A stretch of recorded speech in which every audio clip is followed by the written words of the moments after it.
Today we are taking Srimad Bhagavatam, first canto, 7th chapter and 4th verse.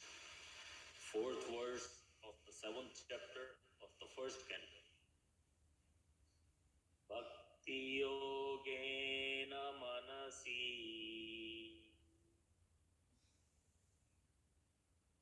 samyak pranihite male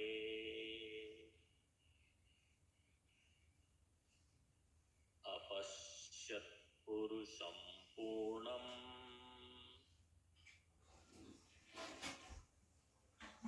mayam cha tapashrayam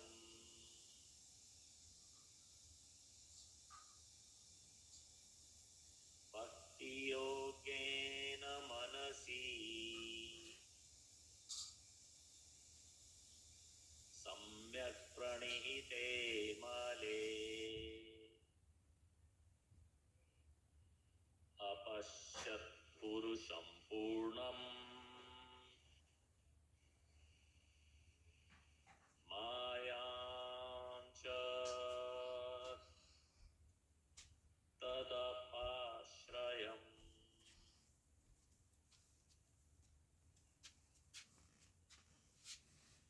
bhakti yogena manasi samyak pranihite male apashyat purusham purnam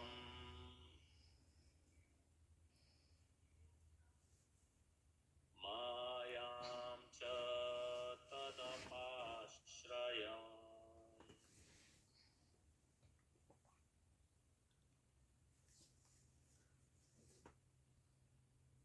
Bhakti, devotional service. Yogena, by the process of linking up. Manasi, upon the mind. Samyak, perfectly. Pranahite, pranihite, engaged in and fixed upon. Pranihite, engaged in and fixed upon. Amale, without any matter. Apasya, saw. Purusham, the personality of Godhead. Purnam, absolute. Mayam, energy. Cha, also. Tat is. Apashrayam, under full control.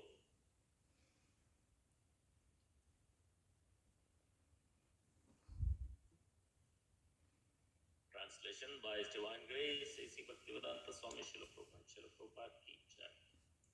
Thus, he fixed his mind perfectly, engaging it by linking it in devotional service, Bhakti Yoga, without any tinge of materialism, and thus he saw the absolute personality of Godhead along with his external energy, which was under full control.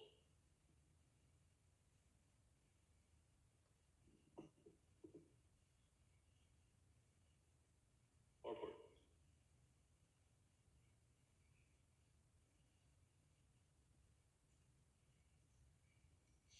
Perfect vision of the absolute truth is possible only by linking the process of devotional service.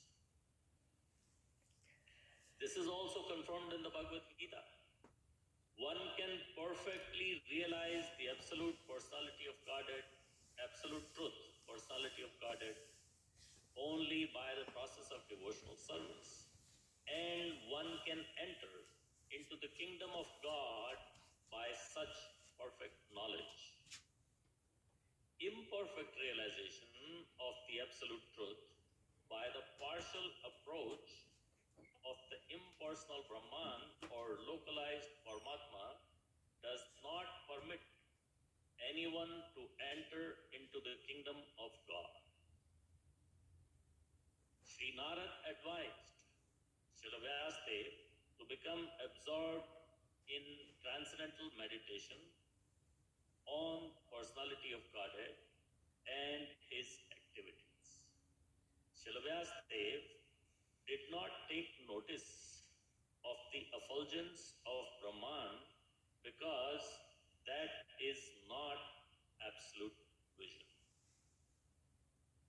The absolute vision is the personality of Godhead as confirmed in Bhagavad Gita 7:19, Vasudeva Sarvamiti. In the Upanishads also it is confirmed that Vasudeva, the personality of Godhead, is covered by the golden glowing Hiranmayana Patrena veil of impersonal Brahman. And when the curtain is removed by the mercy of the Lord, of the real face of the absolute truth is seen. The absolute is mentioned here as the Purusha or person. The absolute personality of Godhead is mentioned in so many Vedic literatures. And in the Bhagavad Gita, the Purusha is confirmed as eternal and original person. The absolute personality of Godhead is the perfect person. The Supreme Person has manifold energies, out of which the internal, external, and marginal energies are specifically important.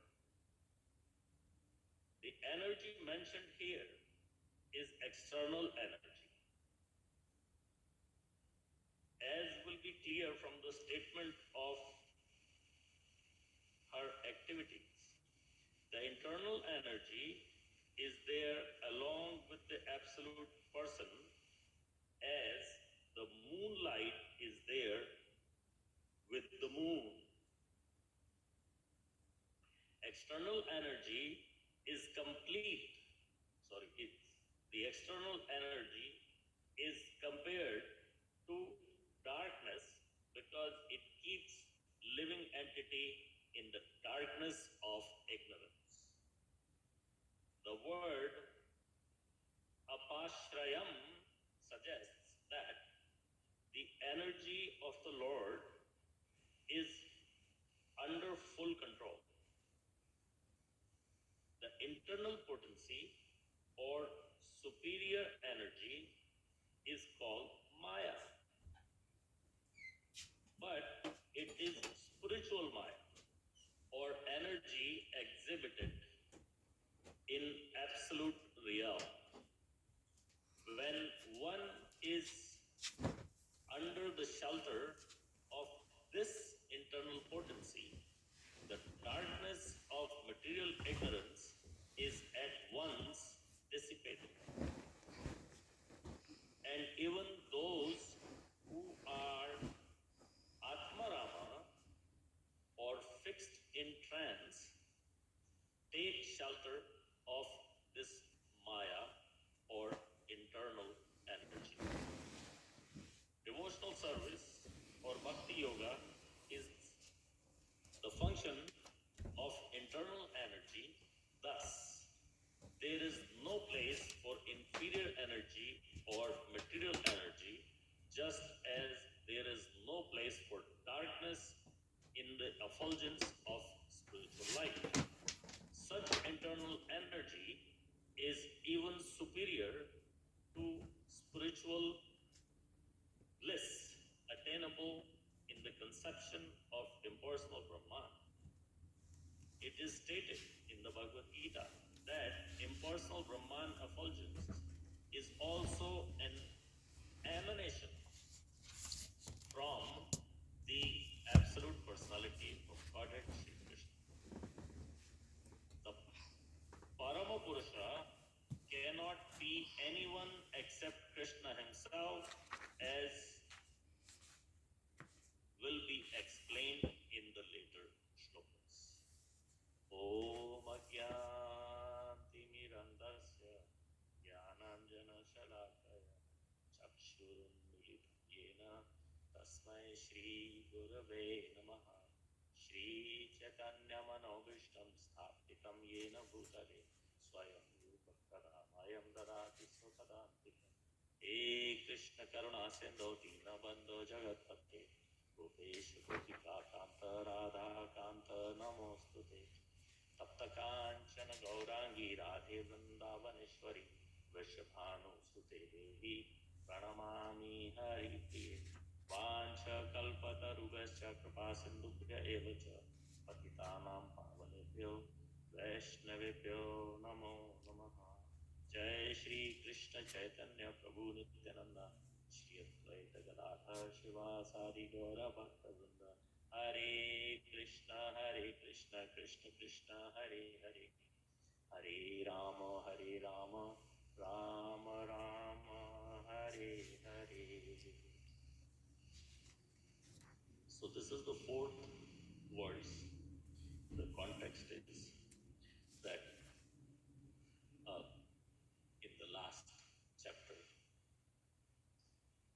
Narad Muni had come and being with Maharishi Vedyas and instructed him to compile the Bhagavatam. And in the starting of this chapter, Rishi Shaunaka asked, O Suta, the great and transcendently powerful Vyasadeva heard everything from Narad Muni. So, after Narada's departure, what did Vedvyas do? And Sut Goswami is informing Shaunaka Rishi that on the western bank of the river Saraswati, which is intimately related with the Vedas, there is a cottage for meditation at Samya Prasha, which enlivens the transcendental activities of the sages. In that place, Srila Vyasadeva, in his own ashram, which was surrounded by berry trees, sat down to meditate after touching water for purification.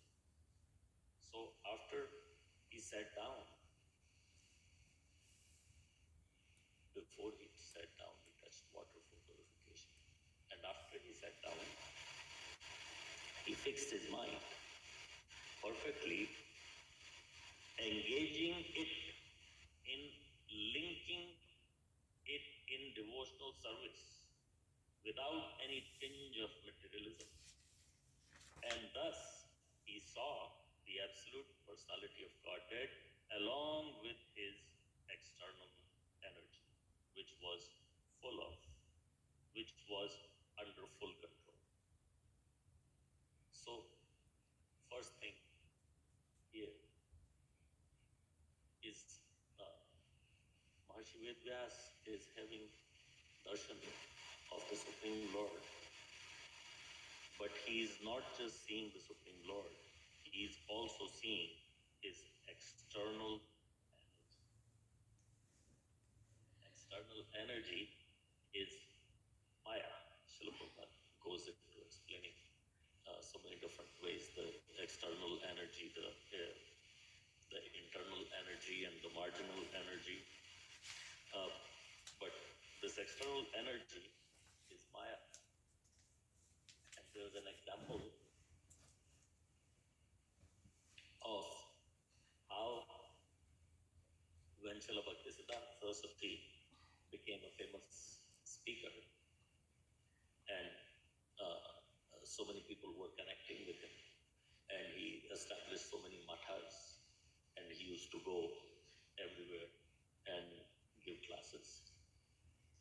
So some people would get attracted and want to be higher in the eyes of this sadhu. So they would come, approach him, and tell him, "Oh, by the way, I saw Krishna. I have seen Krishna. I have seen Krishna personally, or I have seen Krishna uh, in the dream, or Krishna came to give me darshan." So many different. So after a while, Srila Bhaktisiddhanta Saraswati was a little tired of these people coming to say to him that they have actually seen Krishna. He started to ask them, "You saw Krishna? Yes. Did you see Maya?" "No, no, I didn't see Maya." So, so he would throw this verse at them. "Here, take a look at this. When uh, Srila Vyasdev meditated upon Krishna or the absolute truth, he saw Krishna and he also saw Maya. So, seeing Krishna comes with seeing Maya. If you did not see Maya, you probably did not see Krishna.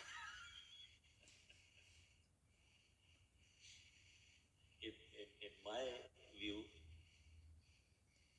the internal potency is right next to Krishna. Radharani is right there. She is the internal potency. But here is external energy is explained, and that's commonly referred to as Maya. And people who are trying to uh, show themselves as some great devotee, they will never accept that this Maya. They will never accept that they are in Maya. They will never accept anything to do with Maya. But devotees understand that Maya is always there. The other side of Krishna is Maya.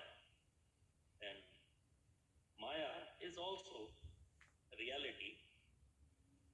There is Krishna and there is Maya. Of course, you want to focus on Krishna, but Maya is reality, and there is internal and external and all that. Srila Prabhupada goes to explain further in the purport. He says, perfect vision of absolute truth is possible only by linking process of devotional service. Only by devotional service can one have the perfect vision of the absolute truth, or even try to understand or start to understand the Supreme Personality of Godhead, Shri Krishna. Without the devotional service, it is not possible. This is also confirmed in the Bhagavad Gita. Where in the Bhagavad Gita does it say? Bhaktyamam abhijanati yavanyaschaśmi tattvata tato mam tattvato gyatva vishate tadantaram. One can understand me as I am, as the Supreme Personality of Godhead, only by devotional service. And when one is in full consciousness of me by such devotion, he can enter into the kingdom of. And Srila Prabhupada says, I will refer to a small part of the purport here. The Supreme Personality of Godhead Krishna and his plenary portions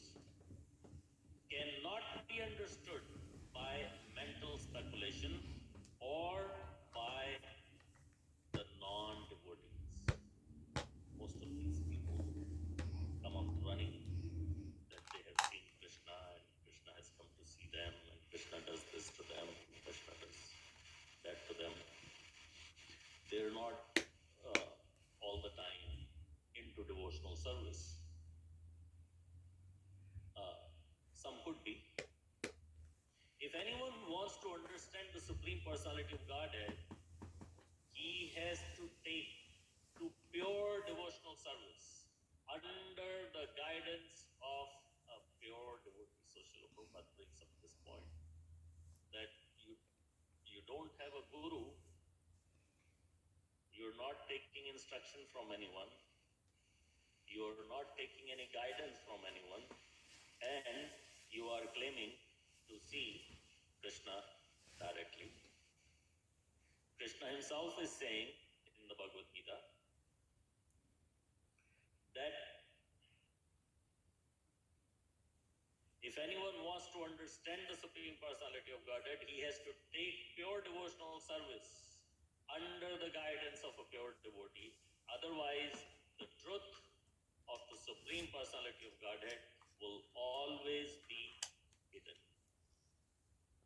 The truth of the Supreme Personality of Godhead will always be hidden unless we take to pure devotional service under the guidance of a pure devotee.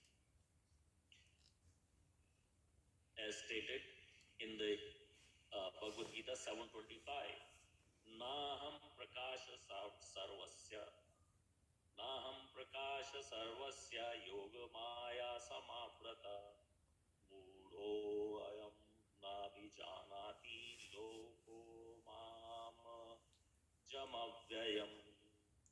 I am never manifest to the foolish and unintelligent. For them, I am covered by my internal potency. And therefore, they do not know that I am unborn and infallible. It's a very interesting sloka that Prabhupada has quoted here.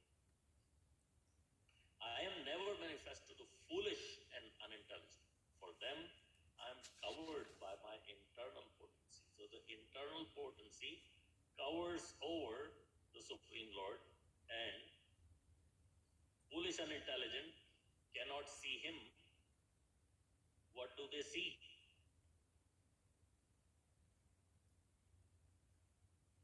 The world.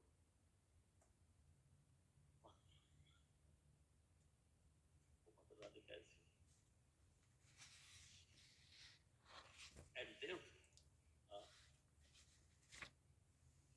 we see the shadow.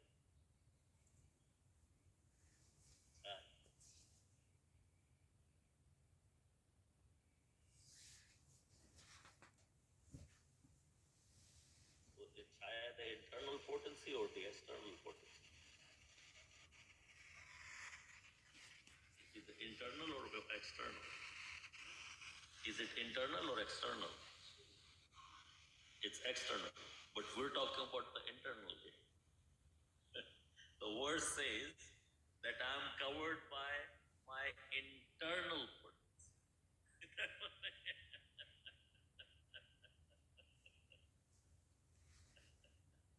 Thank you. And therefore, they do not know that I am unborn and infallible. This also connects to the other sloka about his birth and activities. What is that sloka? Karma chame divyam. Yes. Yeah.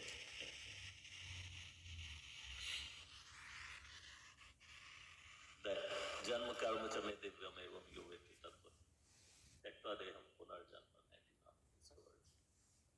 He's here also, he's saying, I am unborn. And in that sloka, he's saying, people don't understand my birth. Janma karma chame divyam evam yoveti tattvata. People don't understand my birth, that I am actually unborn. Krishna is not born on Janmashtami. He performs Leela to appear, and he does not disappear. He performs Leela to disappear. And Krishna says here that I'm unborn and infallible. So many Leelas, Krishna Leela, we see that Krishna, for example, loses to somebody. Krishna ran away from fighting Jarasandha. Can be looked upon as coward. It's a cowardly act. He ran away from fighting Jarasandha. So, in a way, he fell. But Krishna says, I am infallible.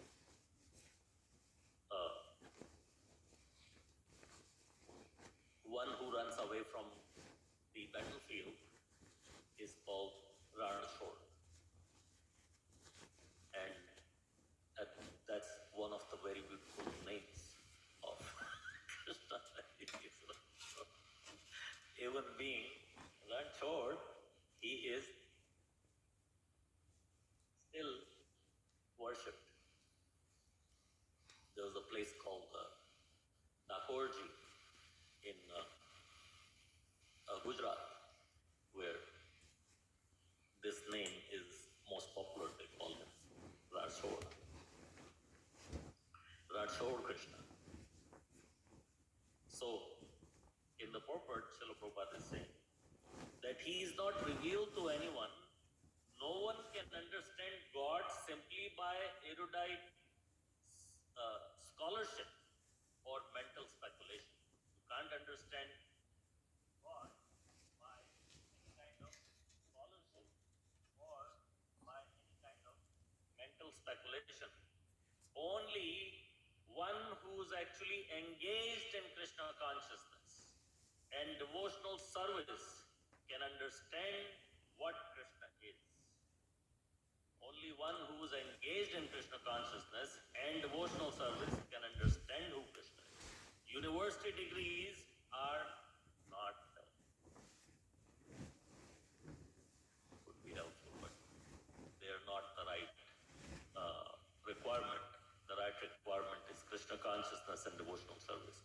One who's fully conversant with Krishna science becomes eligible to enter into the spiritual kingdom of the abode of Krishna. But becoming Brahman does not mean that one loses his identity. That's the next point. Devotional service is there, and as long as devotional service exists, there must be God, the devotees, and the process of devotional service.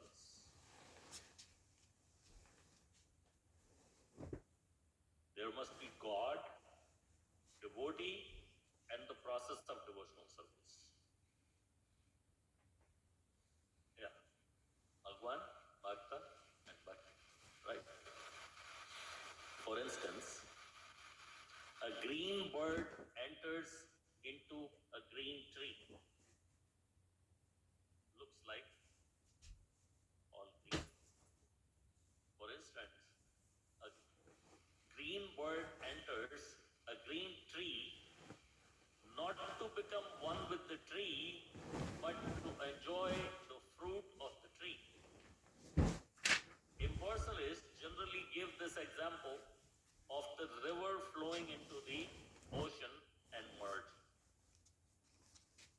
This may be a source of happiness to impersonalists, but personalist keeps personal individuality like an aquatic in the ocean.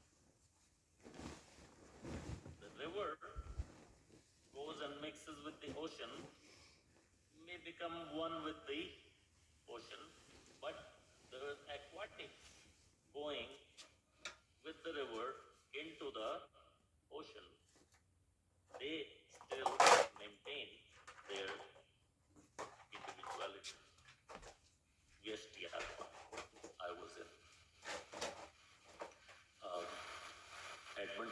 4 days and had a lot of discussion with the devotees.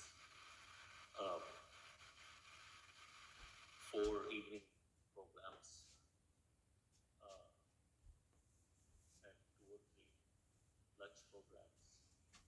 And you know how the devotees are always end up into this uh, mukti, the Sayujya mukti, becoming Krishna. This is all the things. So how Krishna killed Shishupal and uh, Shishupal turned into a little light. His soul came out of the body and went and merged within Krishna's legs. And Yudhishthira Maharaj saw that. He personally witnessed it. And he had a question about that. He was really surprised to see it. So he asked Narad Muni.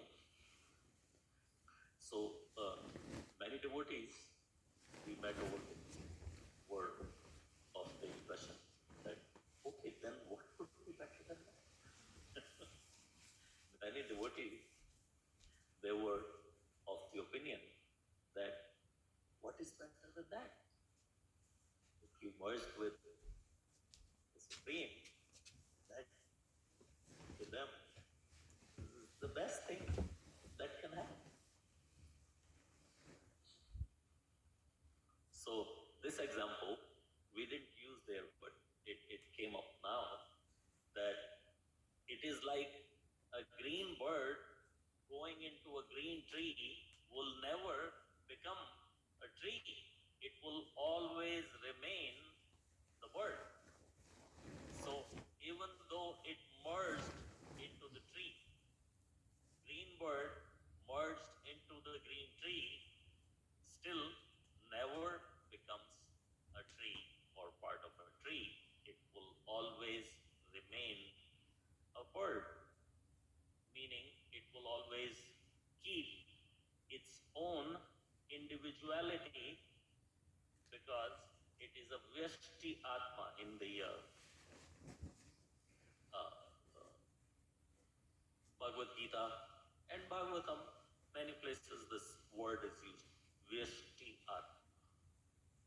It just means individual soul, not just soul, individual soul. Soul and soul and soul, you cannot put them all together and make something. No, they will always remain individuals.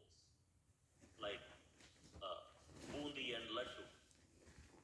You take so much bundi and you put them, press them together and kind of form like a laddu, and it's not bundi anymore. That is the impersonalist example. That now all this bundi, look, nobody will call it bundi anymore. It became a laddu now. It is not bundi, it is laddu. But the personalists, we believe that no matter how many souls you put together, you will not become super soul. Super soul will be super soul. And merging into Krishna or merging into the Brahman, merging into anything is not the ultimate because you still are an individual person, an individual soul. So here, the personalist example is given as an aquatic in the ocean. If the river brought all these aquatics into the ocean, they are still aquatics, they did not become ocean. The river water may have now become inseparable from the ocean. It mixed into the ocean and it's finished. Its own identity is gone. But those aquatics that have gone into the ocean, they will always remain, keep their individuality. And the point of the personalist is that we are Vyashti Atma, we keep our individuality no matter longer we merge with whatever we merge with. So that's why merging with Krishna or merging in the Supreme Brahman or merging with anything is not ultimate. What is ultimate is devotional service and becoming a servant of Krishna. Further it says, we find so many living entities in the ocean. If we go deep, surface acquaintance with the ocean is not sufficient. One must have complete knowledge of the aquatics living in the ocean depths. Ocean is not just water. Ocean is a lot more than just water.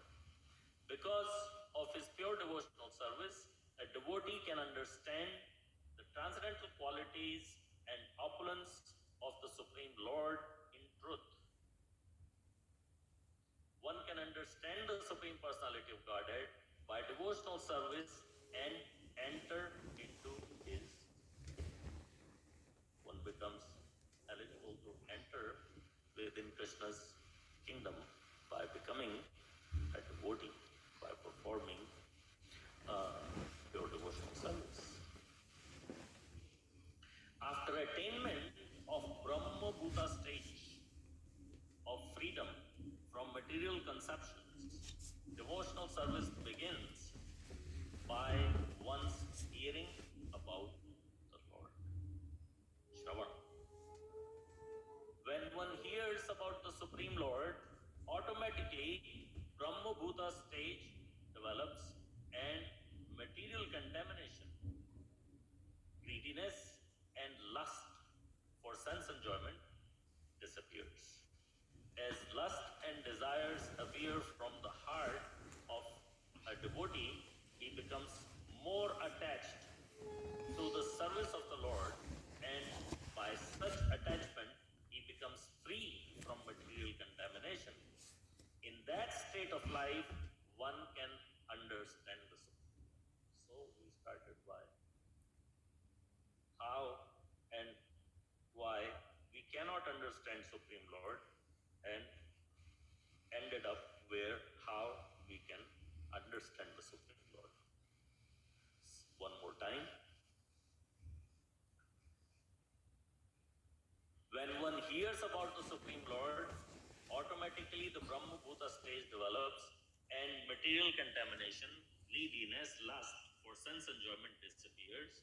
As lust and desire disappear from the heart of a devotee, he becomes more attached to the service of the Lord, and by such attachment, he becomes free from material contamination, and by becoming free from material contamination, the state of life, we have to be free from contamination to understand the Supreme Lord. So, we went from our main verse, which is talking about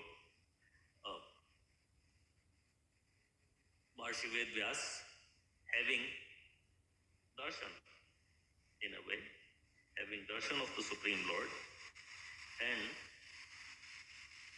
going into, Srila Prabhupada took us into, only devotee can understand the Supreme Lord. Bhaktyamava Bijana. Sorry. Oh, yeah. We're taking the 1855, and in the 1855 purport, Srila Prabhupada then says, Naham prakasha sarvasya yoga maya samaprata. I am never manifest to the foolish and unintelligent. And then in the purport of the 1855, Srila Prabhupada explains who Krishna is visible to. Original person. The absolute personality of Godhead is a perfect person. Not just a person, he's a perfect person. Like we say, There is Ishvara, then there is Maheshwara, and then there is Parameshwara. So Ishwaras are little controllers. They control something or the other. Uh, there is Surya, Chandra, Agni, Indra, all of these. They're little controllers. For us, they are very big, but in front of the Supreme Personality of Godhead, they're little. And then above them is Maheshwara. Maheshwara is referred to Lord Shiva. He is Maheshwara. By the word, you can see that his is higher than the Ishwaras. But above Ishwara and the Maheshwara, there is Parameshwara. Parameshwara are Krishna, Vishnu, Narayan, all the incarnations of the Supreme Lord, all the Vishnu Tattvas, they fall under the category of Parameshwara. And what is the difference? The difference is perfection. Parameshwara is perfect. All the Parameshwaras, all the Vishnu Tattvas, they are never known to be making any mistakes. Even Brahma, even Lord Shiva, they are subject to making mistakes. They do make mistakes. I don't think they make mistakes like us. We make mistakes all day, every day. They make a mistake once in a while, but they are subject to making a mistake. Parameshwara is not subject to making a mistake. But Parameshwara never makes a mistake. So Parameshwara is perfect. And that's what it is said here. The absolute personality of Godhead is perfect person. The Supreme Person has manifold energies, out of which internal, external, and marginal energy are specifically important. So, internal energy is, uh, in a way, part and parcel of Krishna, or can be referred to as Yog Maya, or can be referred to as one who looks after the internal affairs of Krishna, uh, his pastimes, his spiritual world, and so on. Whereas the external energy is Prakriti, that looks after the material world in a way, and marginal is us, because we are Krishna's spiritual energy bound inside the box, which is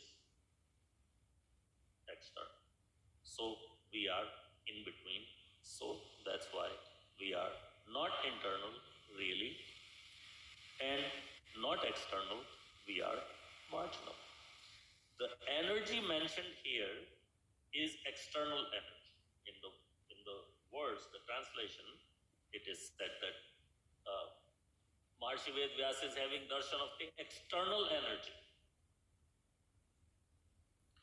The energy mentioned here is the external energy, as will be clear from the statements of our activities in the further verses. Internal energy is there along with the absolute person, as the moonlight is there with the moon. So, meaning, Srila Prabhupada is trying to say that this internal energy is inseparable. Why external energy is mentioned and internal is not mentioned is, if Krishna is there, the internal energy is there. As you cannot separate moon from moonlight, you cannot separate Krishna's internal energy from Krishna. And so the external energy is compared to darkness. because it keeps living entities in the darkness of ignorance. The external energy is compared to darkness. There is Krishna and there is Maya. So, jaha Krishna waha nahi Maya adhikar. So there is either Krishna or Maya, but of course both of them are in a way together also. Front is Krishna, back is.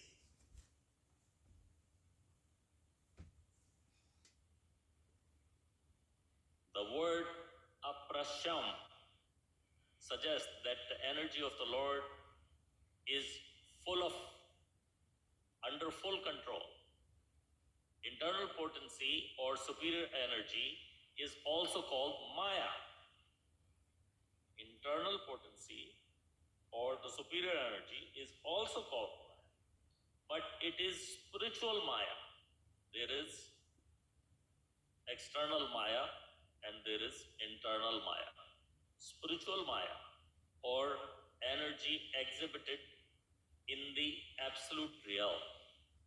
When one is under the shelter of this internal potency, the darkness of ignorance is at once dissipated. One gets in the shelter of the internal potency, can be referred to as Radharani, then the ignorance is dissipated. And even those who are Atmaram, Atmaram means fixed in trance, take shelter of this Maya or internal energy. Atmaram people also have to take shelter of the internal energy. Devotional service or bhakti yoga is the function of internal energy. Thus, there is no place for inferior energy or material energy, just as there is no place for darkness in the effulgence of spiritual light. But there is always darkness under the lamp. You know that example.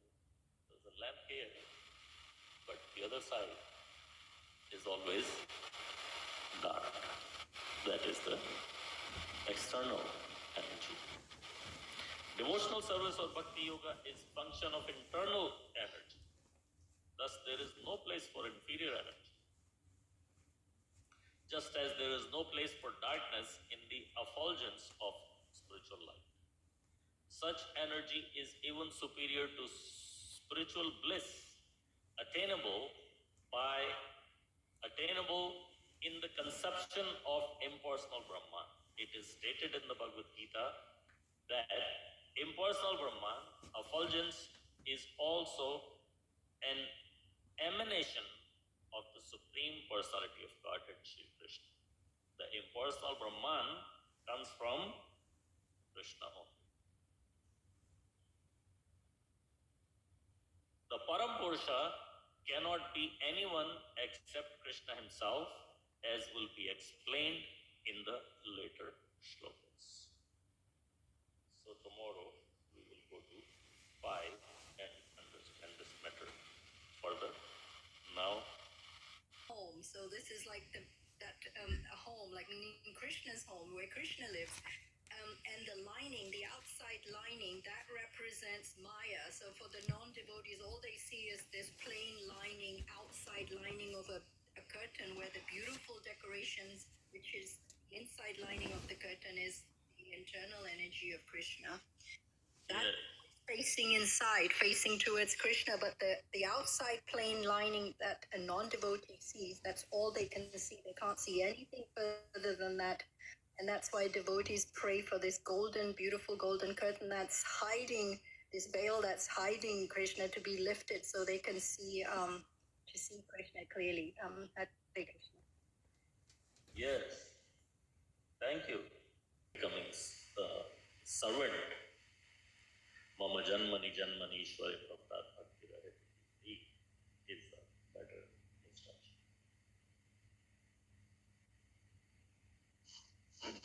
Another point in the verse where it says,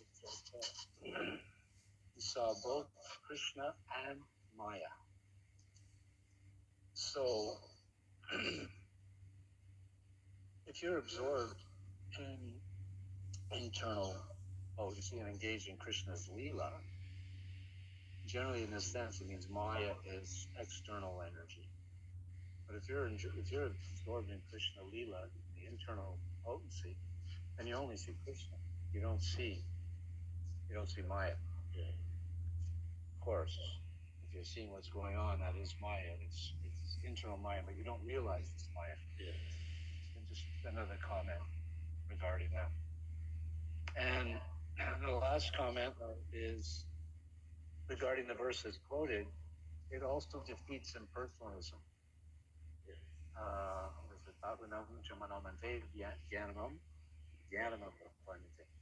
One who is in real knowledge understands Vasudev to be all in all.